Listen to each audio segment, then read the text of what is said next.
Bem, dando continuidade, agora nós vamos estudar a função planejar. A função planejar, ela precede as outras funções, ela precede o encadeamento do seu próprio trabalho. Porque você planeja para poder executar, certo? Então, nós vamos estudar a função planejar.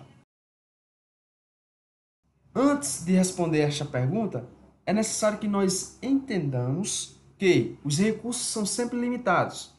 Por mais que você tenha recursos, por mais que sua organização disponha de vastos recursos, sempre existirá a escassez em algum ponto, seja a escassez financeira, seja até mesmo a escassez de tempo, porque não existe uma empresa, uma organização, não existe nada que tenha tudo o tempo todo, certo?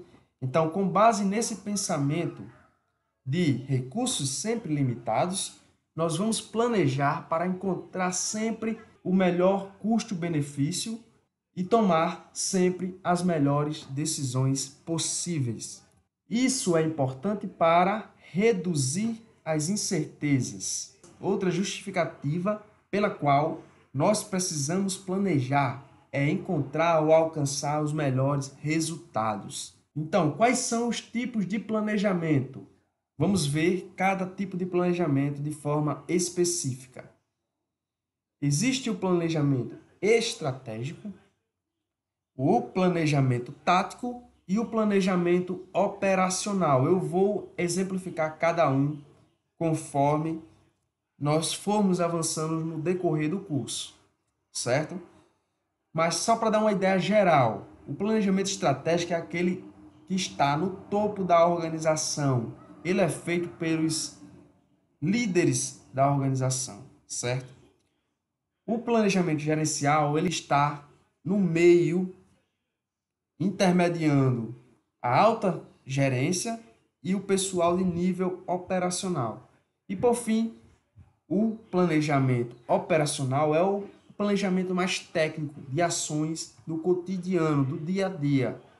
Para entender melhor esses tipos de planejamento, nós vamos ter que criar mapas.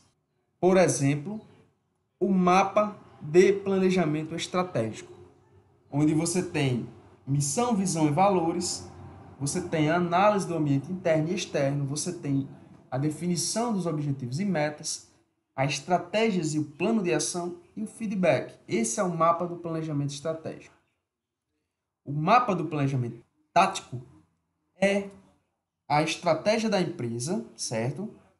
Os objetivos da unidade, as metas da unidade, a ação e o feedback. Por que a estratégia da empresa?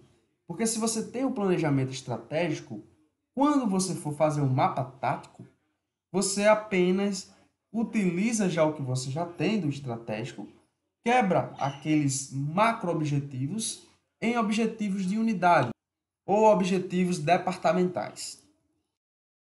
E o mapa operacional, para fechar, é a estratégia da unidade, certo? Não é a estratégia macro da empresa, mas é a estratégia da gerência, do departamento, quebrada em metas para os indivíduos ou grupos, e a ação efetiva dessas metas e o feedback recebido a partir delas.